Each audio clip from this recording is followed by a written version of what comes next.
All of that searching, all of those months, and still nothing.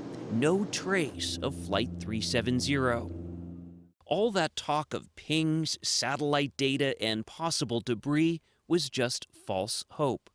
When Peter cries wolf over and over, the villagers stop responding, and I've heard wolf cried so frequently. Sarah Bajak's partner, American Philip Wood, was one of the 239 people on board. How are you doing 1 year on? Well, from a practical daily perspective, I've tried my best to keep life going. But from an emotional perspective, it's been very difficult to make any progress. Why? Because you're not just missing the person. That's something that would always happen. If you lose somebody who you love, you always miss them. But in this case, we've had all this compounding trauma. But the search goes on.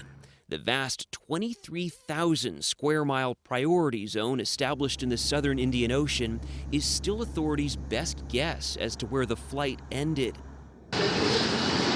In heavy seas 1,000 miles west of Perth, search teams are using sonar to try to detect signs of the 777 on the seabed. They've searched roughly 44% of that priority zone, which they hope to complete by May. Sometimes reality sinks in and says, Indian Ocean, big ocean, rough sea. How? But we'll still hang on to that hope. We will. Until they find the plane. Jackie Gonzalez's husband, Patrick Gomez, was the in-flight supervisor on MH370. She says everywhere she turns, she thinks of him. So it's the simplest things. It's seeing his handwriting in a recipe book. Yep.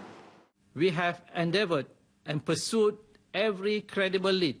Malaysia's Department of Civil Aviation declared MH370 an accident in January. That was supposed to help provide closure, but not for loved ones still waiting, still wondering. Right now, you cannot tell me that he's gone forever until I see some evidence. You want something. I want something. I need something. I'm prepared to learn that there's evidence of the plane being crashed and everybody being dead. I'm prepared for that. I don't want that, but I'm prepared for it. But having to go through the rest of my life with this hanging over my heart and hanging over my head seems almost an impossible feat.